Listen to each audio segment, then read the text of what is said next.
Hello.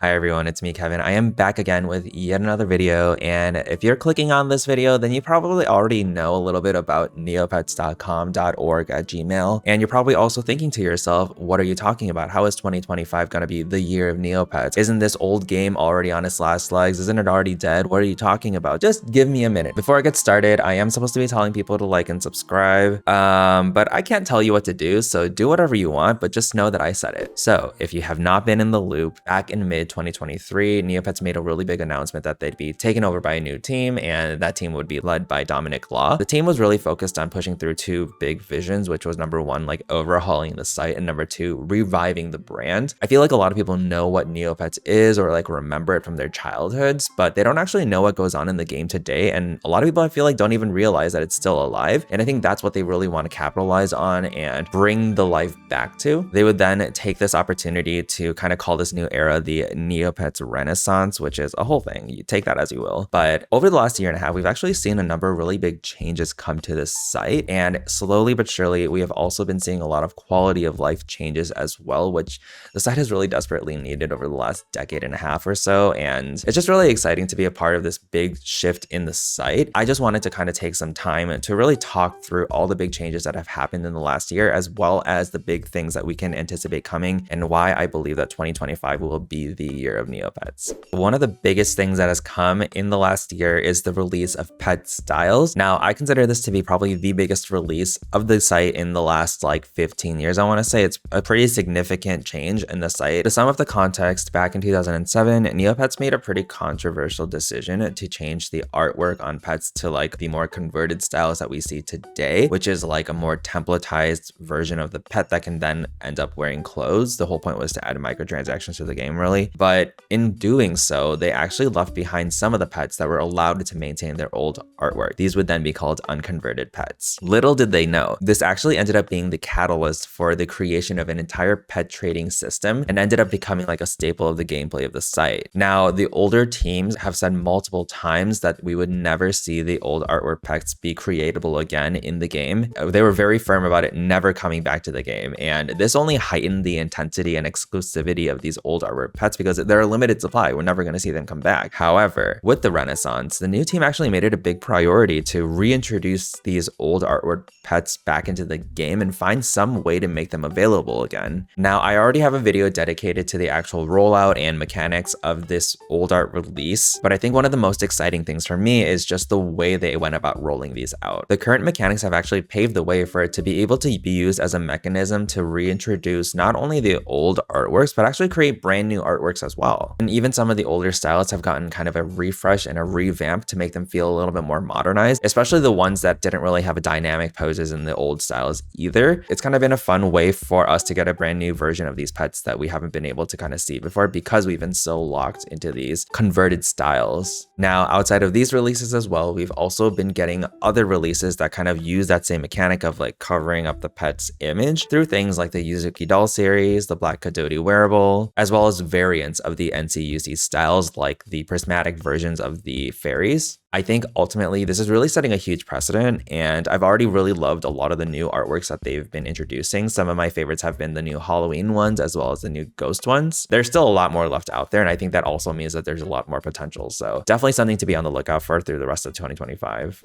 So another reason why I think 2025 is going to be a pretty big year for Neopets is also the increase in accessibility to Neopoint and Neocache items. A lot of these items that I'm going to talk about and the pet styles that I had just talked through, they were often locked behind really tough walls that would have taken even the most elite of players years and years of hyper competitive gameplay to be able to achieve. And I think they were able to recognize that that's a problem. That makes it really hard for a new player to kind of get into the game and know what to do and be able to kind of work towards their goals. Recently, there have been a lot of events and features that have been released to make more available those super rare items. Just a few examples of this, and I'll show some of the price drops on the screen as I talk through these as well. The Fairy's Hope Lost Fragments events with the Fairy Queen TCG and the Fairy Paintbrush Rush, the Fairy Festival making the Illusion Staff basically a freebie, Halloween event goodie bags, bringing down a ton of rare spooky items and stamps, Advent Calendar with the Snowy Valley stamps, the Winter Pet Pets, and even the super controversial release of the Seasonal Attack P. They even released a capsule in the Hidden Tower more recently that has re-released tons of near extinct old Hidden Tower items, such as the Aisha Myriad machine or whatever it's called, the Rod of Dark Nova, Ice Dice, even the Hubris Odile. I don't know how to pronounce that. Odile? Something like that. Sphere? Pretty iconic items, right? In terms of brand new features, they've also introduced the quest log mechanic. Now, this mechanic also has a tutorial baked into it and also shows players daily quests that they can do to work towards a weekly prize item from a pool that rotates every couple months. Here are some of the biggest items that have been introduced, as well as some of their big price drops. Like, it's pretty inarguably a game-changing release that impacts not only the items that have actually fallen into these pools, but it also changes the way people approach buying items now. Now, I feel like everyone is super cautious about spending a lot of money on anything anymore because it's like, why would I spend 100 million points on an item today when next month it could potentially be introduced into this pool and fall to 1 mil? Like, that would be a huge waste of Neo points, right? I don't really want to dive in too much of like how I feel about the entire economic impact of this and the nuances and like the pros and cons. At the very least, I think what this does do is it makes it easier to start getting progress on your goals, and it makes it easier for the average player to be able to just get into the game to begin with, which is a huge problem that Neopets has had thus far. So I also mentioned that this extends itself into Neocash or NC items as well. These are items you buy with real life money, and for context here, over the years there have been thousands of Neocash items released into the wild that you can mix and match to customize the look of your Neopets to like kind of fit that perfect aesthetic that you may want. However, not all NC items have been created exactly equal. Many are super old and most are only available for a very limited period of time because they're typically very seasonal in nature. As a result of that, most of the items you end up really wanting for the pet or whatever design you've put together in your head require you to trade for them, and that's called an NC trade, where you trade NC items for NC items. Because of that kind of trade market existing, certain items end up building a super high value that makes them really hard for newer players to be able to get, or really anyone for that matter, unless you're super loaded and just have a ton of money to combat this. TNT has gone pretty hard on introducing a lot of these random capsules to kind of add these items back into the game, and even straight up making some of these items available for purchase from the NC Mall for super cheap through things like the die work system and the attic cleanout. So again, I think the point I'm trying to make here is that the new team has really taken into consideration how easy it is for a newer or casual player to be able to kind of achieve these goals. And I think now is probably the most newbie friendly period the site has seen in a very, very long time, which then makes it a fantastic time to get started in the game as well. In addition to everything I just mentioned, they're also introducing brand new items into the game as well, especially with the introduction of the Void Within plot, which I will talk about in a little bit later segment in the video. But all in all, there's been tons of items being released, Battledome items like the Varia is the Bomb, as well as new pet pets, stamp album items, rare item code releases, and a ton of just random miscellaneous things being added into the game. Obviously, it wouldn't be Neopets without new pet styles and colors as well, which we continue to see added to the site every single day. Some of my favorites are things like the Burlap Skeeth, the Dragon Tail Skeeth, and Moroccan Vandy, whatever. Now, these aren't always hits, because what the hell was this? But again, for me, it's about the trend. Not only are they focusing on renewing kind of interest and activity around the older items that have been super hard to get, but they're also continuing to add more into the game as well, which just all in all creates a more engaging and optimistic outlook for the site. So I just mentioned the Void Within plot, and if you're not in the know with that, this is a long-term plot that TNT actually announced way back when they first had the takeover with the new team in 2023. And since then, little bits and pieces have been teased. They span across different events like the Fairy Festival and the Halloween event, the Advent Calendar, and a bunch of areas around Neopia being turned into a grave version. I won't spoil too much of the lore here, but needless to say, it's been hyped up for quite some time. I think a really big reason why they're hyping this up so much is because they're trying to match that epic energy that we remember from those old plots back in the day. Think about like Curse of Morocco or Lost Desert or Marital vs. Darrigan, you know, these huge drawn out plots that actually change the way the site plays. They've also spent a lot of time hyping up the Battledome aspect of the plot as well. It's been a long time since we've seen a substantial Battledome kind of component of any plot, I feel like. And then in addition to that, talking about avenues to participate in there if you are not a big fan of the Battledome. And that kind of calls back to, I think it was the Curse of Morocco, where you could do like volunteer activities or a Battledome and kind of like split your attention depending on which type of gameplay you preferred. So in June of 2024, TNT officially launched the plot, and they made it really clear that they wanted to slow roll this because they anticipated the plot lasting basically an entire year, if not longer. This deviates pretty heavily from past events or plots where they would only last for very condensed periods of time, where there would be a lot going on in a very short period and everyone was like rushing to do everything, which was always kind of fun but also very intense and tiring. They explained their reasoning behind this strategy, and I think the biggest thing was like they just wanted to create less intensity around things, having people feel super stressed out and having to feel like they need to do 150% for like weeks at a time, which I think a lot of us applauded. But on the flip side, I think folks were interested in knowing how they were planning to kind of go about this to keep folks engaged over an very extended period, right? So I won't spend too much time talking about the actual individual activities and mechanics. You can check out Jelly Neil to kind of get an overview of all that stuff. But it's been roughly 5 months since the launch of the plot, and I think a lot of us have started to feel some of that burnout because it's been such an extended period, and we started to give a lot of feedback on how things could be adjusted. It's also been unsurprising that Neopets players are very intense, and still, even with like this very chill pace they've been trying to roll out, Neopets players are still like trying to min-max everything, and I think that's leading to a lot of the burnout as well. I am guilty of that. And with that said, as of this video being posted, TNT has officially announced that they would be pausing all Void Within plot updates to take time to actually process all the feedback that they've been getting and come back with an updated version of it in the beginning of 2025. So that would include things like a more compelling battle dome aspect, because it was kind of a joke right now, puzzles and more items and other things. That's not to say you can't play any of the games and activities they've introduced thus far. It's just that the point farming portion of it is going to be fully paused so that folks aren't feeling that burnout and they can actually take time to address the feedback. Now, I think this is pretty unheard of. I can't think of a single time in the history of Neopets where they just flat out paused an event and said, hey, we hear you. We're going to go back to the drawing board and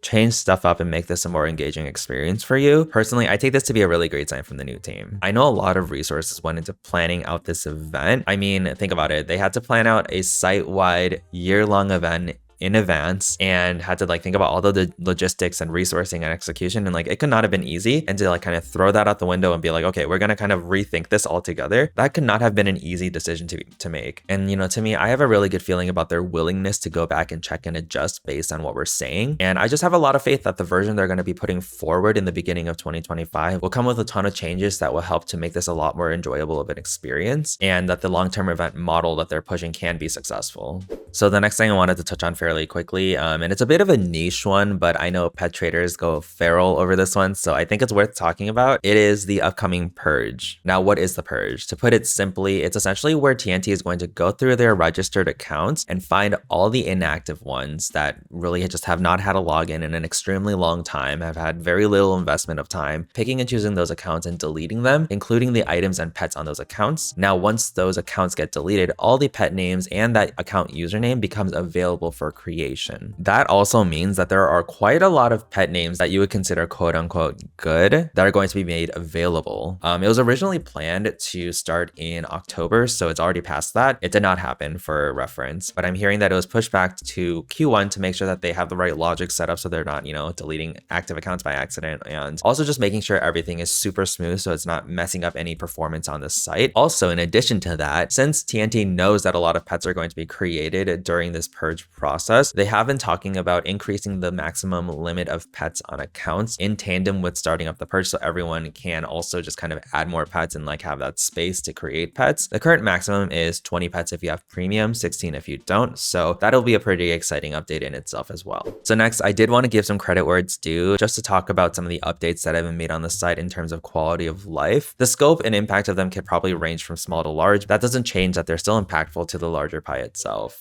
Now, there are definitely a lot of areas of the site that need a lot of love and updates still, and I definitely have my fair share of complaints. But honestly, when I look at the big picture and see everything in culmination, it is kind of crazy to see how much has changed in the last year. Some examples of this include the introduction of things like NeoPass, which allows for folks to connect their main account and side account and can like jump across them with one click. There were some hiccups in the launch of this, but my understanding is that all of this was kind of smoothed out and everything's fine now, but correct me if I'm wrong. And I also believe that they're planning on putting together some way to transfer transfer NC items between your main account and side account, which would be so awesome to not have to use up gift boxes just to send your items to yourself. That's kind of ridiculous if you really think about it now. Other updates include things like the changes to premium. They made some changes to the scratch cards and the prize pool for them. They also added monthly gift bags that give some really big items. Granted, a lot of them have now deflated. Smaller things like Punch Bag Sid is now showing up in the Battle Dome again for the first time in like a decade. Pets no longer just randomly refuse to read books or refuse to take a pet to be attached to them. They also showed a roadmap outlining some of the other changes that are on the way to the site for 2025. That trading post one, I'm really curious to see how that will end up looking. I know some of this seems really minimal and silly to care about in isolation. It's all about the trend, the fact that things are even happening. Because I think back to like a few years ago, and I couldn't even think of a single time where Neopets was making any changes to make our lives or the player experience any better. And that's what really matters to me, at least. There's definitely a lot left to do and a lot of problems left to deal with on the site, but we're making progress and making huge strides in the right direction. And I think that's why I feel really good about what we're about to see coming in 2025 as well.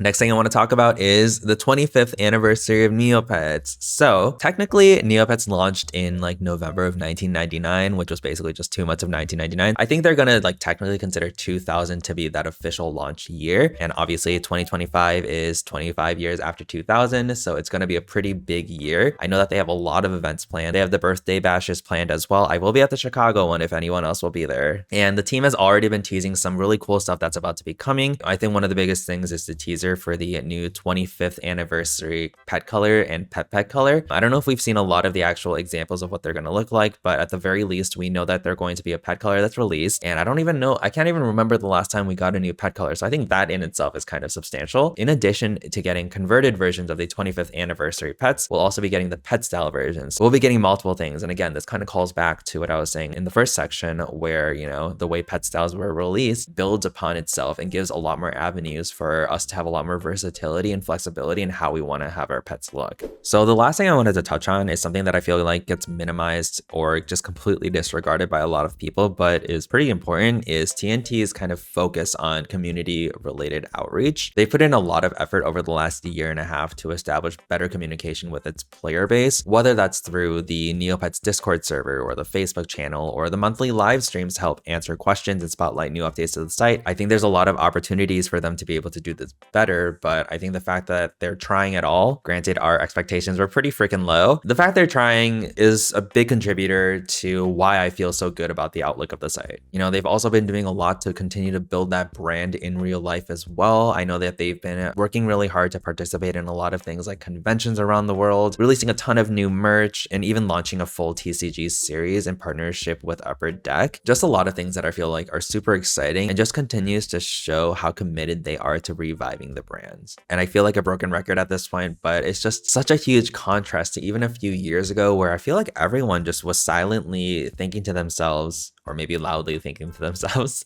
that the site was done for, and I don't feel that way anymore. And I actually feel like the site has a future, which has been a fantastic feeling and just so different. All right, so you finally reached the end. If you've managed to stick it out this long, first of all, why? And also thank you. I just wanted to kind of share what's been making me excited recently about Neopets and why I think all of this is kind of pointing me in the direction of feeling good about the site. They're actually strategizing and thinking about a way to bring newer players onto the site, making the site more accessible for a larger player base, and overall trying to rebuild that brand. We haven't seen a team actually try to do that in a very long time, I feel. So this is all extremely substantial. I think it's important to recognize that like we're in a very different position than we were just a few years ago.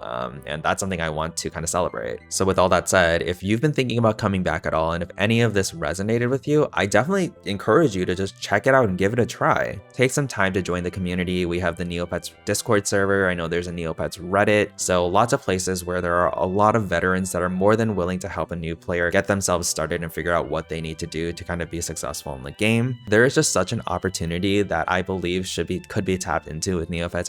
I truly believe it's a gold mine that, you know, just needs that little bit of time and effort. And I feel like we're actually finally getting that. I hope you guys are able to kind of feel that as well. If not, whatever, up to you. I can't control you. Anywho, I will call it a video here. Thank you all for listening to me ramble. I hope you are all staying safe and enjoying yourself out there, eating a lot of food, drinking a lot of water, and I will be sure to see you all for the next one.